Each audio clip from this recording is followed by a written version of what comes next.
건물 안이 한바탕 소란스러워졌습니다. 시간을 좀 늦춰줄 수도 있잖아요. 한 시간이나 2시간. 나 멀리서 왔어요. 좀 가만히 왜 그러세요?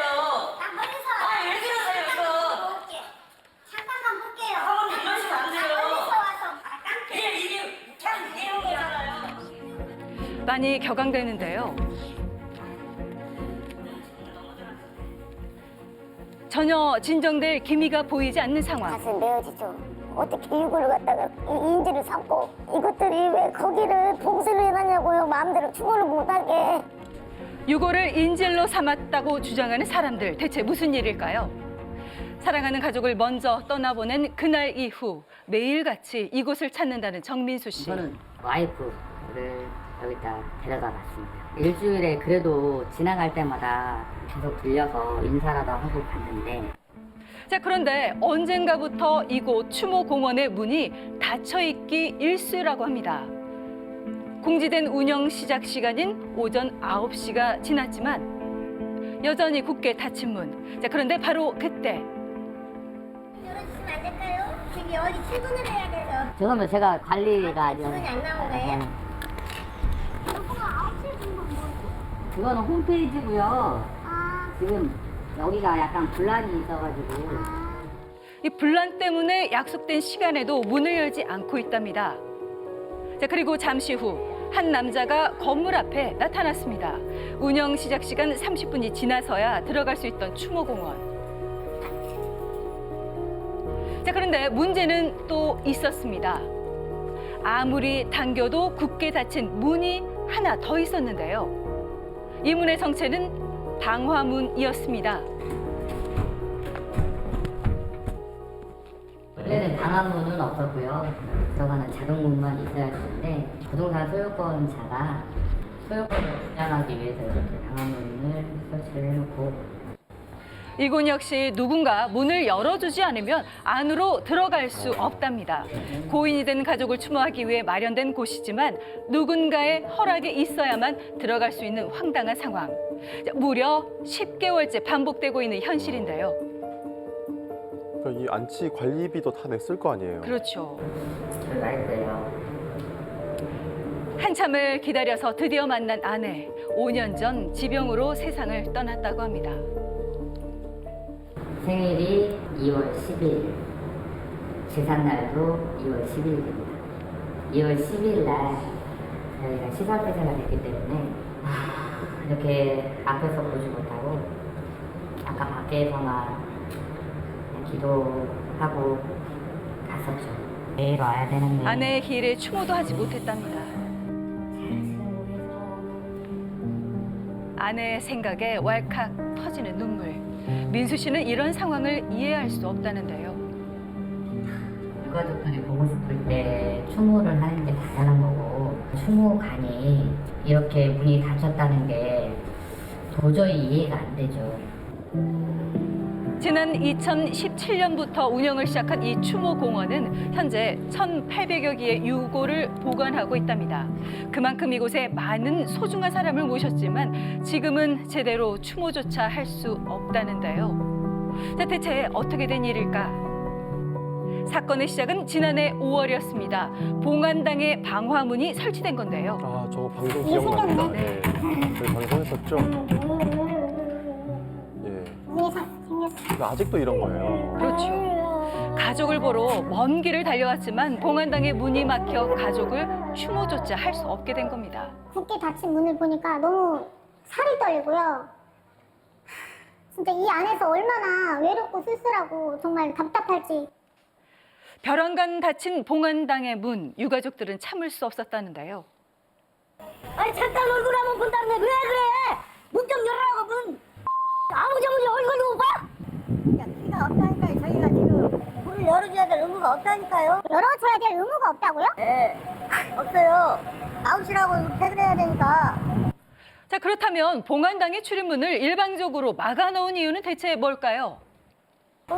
하고 싸움에 저희가 그렇죠. 희생을 당하고 있는 거고 저희가 지금 피해를 보고 있는 상황이에요. 부인들을 진짜 저기 유족들을 갖고 노는 거지. 두 운영회사의 다툼 때문에 생긴 문제랍니다. A회사에서 운영하던 봉안시설이 2024년 6월에 경매를 통해 B회사로 넘어갔습니다. 자, 그러나 B회사가 운영권을 허가받지 못하자 봉안시설은 사실상 방치되고 있었던 건데요. 왜 허가가 안 됐죠? 네, 결국 두 회사 간의 다툼으로 인해 피해를 보고 있는 유가족들. 반년이 흐른 지금도 여전히 답답하다는 김나연 씨. 지금 현재나 그때나 그렇게 바뀌진 않았어요. 그리고 우리는 돈을 다 지불하고 주물을 하려고 다 계약을 끝났는데 왜 우리는 마음대로 주물을 못해요? 이게 너무 억울하잖아요. 나연 씨를 비롯한 유가족들은 지난 5월 이후 A회사로부터 약속을 하나 받았다는데요. 2층 거고 3층 거래. 1층을 거고. 걔네들이 말이 그래. 직원들이 저한테 한 말이. 2층에 그러면 거기 안치할 수 있다. 그렇게 해서 올려주겠다. 그렇게까지 직원들이 저한테 이야기를 했어요. 자, 그러나 약속한 것과는 달리 현실은 너무나도 달랐습니다. 3층도 있고 지금 공사 짓다가 말았어요. 유고를 옮기기 위해 공사 중이라더니 제대로 된 공사조차 진행되지 않고 있었습니다. 누가 공사 3일이니까 하고요. 끄시고 부실공사. 뭐 아무것도 한 게 없어요 지금. 보여지기 위한 공사. 우리 유가족들을 안심을 시키기 위한 공사지. 자, 무엇보다 더 큰 문제는 따로 있답니다. 오후 4시가 되자 시간의 압박까지 받는 상황이 닥쳤습니다. 5분만 있다 나가면 안 돼요? 5분만 있다 갈게요 5분만.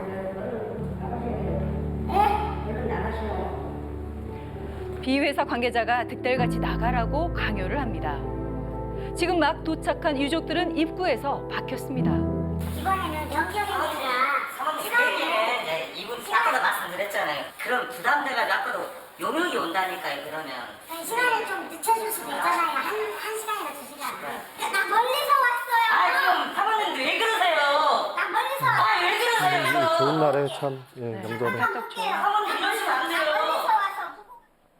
아무리 호소해도 결국엔 내쫓기고 맙니다. 꼭 이래야 하는 걸까요? 경영 때문에 유족들이랑 크게 다퉈요. 그분들이 오면 더 자유스럽지가 못해요. 더 큰 사고가 나지 않도록 미리 막은 어. 거라는데요. 혼자들은 여기 퇴사를 원해요. 근데 인간적으로 안 된다 해서 토요일날 일요일 열어주는 거예요. 이것도 제가 유족분들한테 설명을 드렸어요.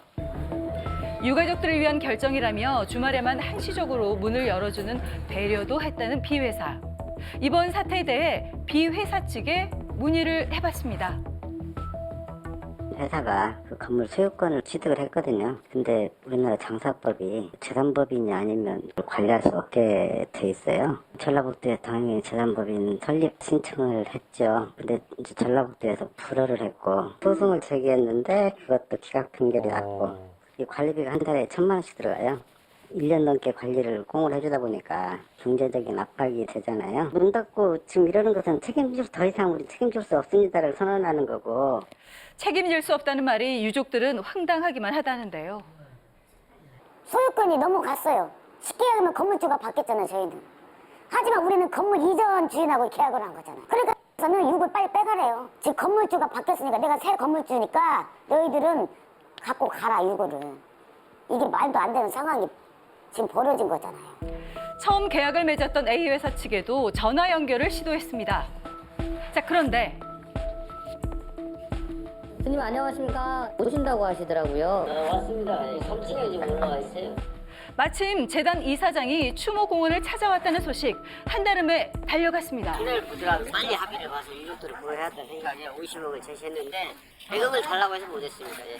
핑계 댈 것도 아니고 왜 이제 이런 사태가 오게끔 만드는가 그게 잘못이지 왜 남을 탓을 해. 아니 남을 탓은 있는 그대로 획기적인 건 말씀드리는 거예요. 사기를 쳤으면 잘못했으니까 앞으로 없다니까요. 앞으로 잘하겠습니다 해야지. 여태까지 만남을 피하는 관계자에게 해결책이 있는지 물었습니다. 어떻게 해결을 하실 의향이신 거예요? 이제 준비가 됐기 때문에 합의 보자고 전달은 내가 직접 안 했어요. 아직은. 그럼 아직 얘기가 된 건 아니네요? 아직은 얘기했는데 전달을 이제 부정적으로 하려고 생각하고 있습니다.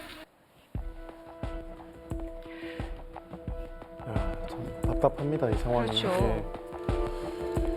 이번 설에는 다행히 춤을 할 수 있는지 앞으로가 더 걱정이었는데요. 예, 그러니까 지금 지자체 쪽에서 이렇게 이 재단법인 분쟁이 허가 관련해서 되거나 검토를 추모관 운영 한번 시설이 했겠죠. 변경이 그렇죠. 됐을 때는 당연히 행정에서 유가족한테 알려야 되거든요. 행정이 허가를 했고 감독을 하고 시설 승인을 했기 때문에 그 후에 관리나 이런 것도 책임을 져야 되는데 해결을 안 하고 책임을 지지 않는다? 저는 도무지 이해가 되지 않습니다. 언제쯤 이 유가족들이 마음 편히 유가족들을 마주할 수 있을까요? 정말 답답한 상황이 계속 이어졌습니다. 운영하던 게 경매로 해가지고 이전이 된 상황이고요. 그 다음에 시에서도 설립 예, 허가 신청을 그러니까 했는데 재단법인 안 된 허가가 안 난 이유가 상황으로 얘기하고는 궁금하네요. 있는데 아무래도 이제 민간이다 보니까 좀 그거는 제가 말씀드리기가 조금 어려워서. 네, 사태를 검토한 법률 전문가는 해결의 실마리를 행정기관 즉 지자체에 있다라고 지적을 했습니다. 예. 당장은 추모를 할 수 있지만 앞으로가 더 걱정일 수밖에 없는데요. 마음이야 하루 종일 보고 싶죠. 날만 보고 싶어. 좀 있으면 쓰지. 생일이고 너 기일인데 그때 올 수 있을까 모르겠다.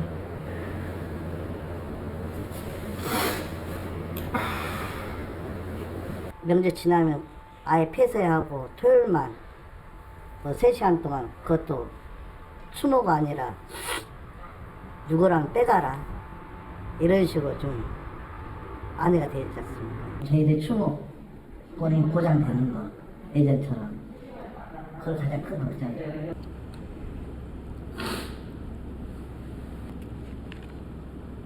유가족들이 마음 편히 가족을 볼 수 있기를 바랍니다. 일반 상업시설이랑 달리 공공성이 강하게 인정되는 시설이긴 합니다. 그래서 과도하게 출입을 제한하면 유족의 재산권이라든지 추모권을 침해할 가능성이 있습니다. 네. 다만 유족들은 법적으로 그 잘못이 추모권이라는 없잖아요. 것은 그렇죠. 명문의 규정이 있는 뭐 재산상의 권리는 아니기 때문에 행정청이 방치를 한다면 이는 사실은 행정상의 부작위로 인해서 행정소송을 당할 수도 있는 위법적인 조치로 볼 수 있는 여지가 있기 때문에 이 부분에 대해서는 행정청이 좀 더 적극적으로 개입할 필요가 있어 보입니다. 예. 네, 더 이상의 피해가 발생하지 않도록 적극적인 개선이 필요해 보입니다.